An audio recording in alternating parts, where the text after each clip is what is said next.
Mitos atau fakta? Mitos atau fakta?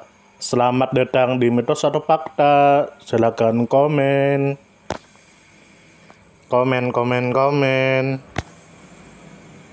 Komen, komen, komen. Mitos atau fakta? Kali ini kita akan membawakan sebuah cerita, yang mana silahkan Anda semua tebak apakah itu hanya mitos atau fakta yang pernah terjadi. Tentu kita semua tahu bahwa mitos itu adalah cerita yang dipercaya sebagai hasil imajinasi dan kebenarannya tidak dapat dibuktikan. Sedangkan fakta adalah suatu peristiwa atau keadaan yang benar-benar terjadi dan dapat dibuktikan. Fakta dapat diperoleh melalui pengamatan terhadap suatu objek atau peristiwa. Sekarang masuk ke video. Dikatakan bahwa pada masa lalu hidup seseorang yang bernama Zuaib, atau yang dikenal dengan Zuaib bin Kulaib. Dikatakan bahwa Zuaib bin Kulaib adalah penduduk Yaman pertama yang memeluk Islam. Keislaman dirinya dinyatakan setelah mendengar akhlak dan kepribadian Nabi Muhammad. Setelah masuk Islam namanya diganti oleh Rasulullah menjadi Abdullah. Dikatakan bahwa keislamannya ini membuat banyak penduduk Yaman tidak senang. Bahkan penguasa ibu kota Yaman saat itu bernama Aswad al-Ansi juga benci dengannya karena telah berpindah agama. Lalu Aswad membujuk Zuaib bin Kulaib berkali-kali agar Zuaib bin Kulaib tidak mempercayai agama Muhammad. Dan mengakui bahwa hanya dirinya lah yang nabi dengan iming-iming hadiah cukup fantastis. Sebaliknya jika Zuaib bin Kulaib menolak maka ia akan dihukum yang seberat-beratnya. Namun ancaman Aswad tak berpengaruh sama sekali terhadap pendirian Zuaib bin Kulaib. Ia tetap teguh dengan pilihannya sebagai seorang muslim. Bahkan tanpa perasaan takut ia mengertak kamu tak pantas menjadi seorang nabi. Karena akhlak dan perangaimu jauh dengan akhlak dan perangai para nabi.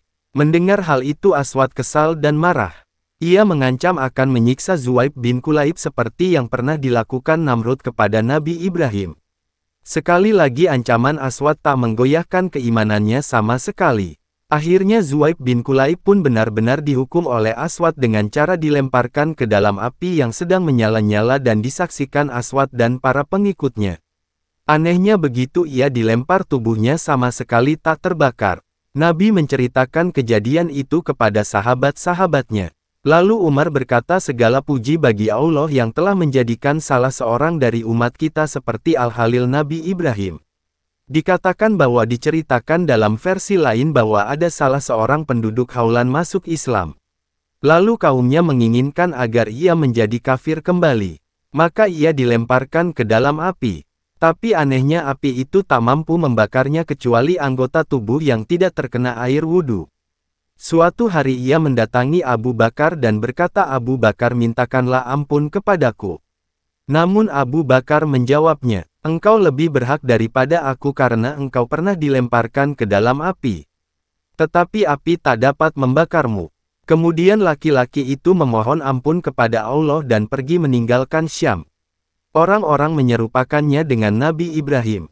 Bagaimana menurut Anda semua? Apakah cerita di atas adalah mitos dan cerita sebelum tidur? Atau memang fakta yang pernah terjadi? Silahkan tulis di kolom komentar.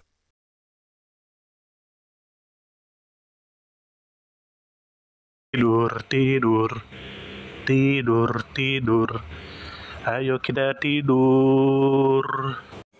Mitos atau fakta? Mitos atau fakta? Selamat datang di Mitos atau Fakta. Silakan komen. Komen, komen, komen. Komen, komen, komen.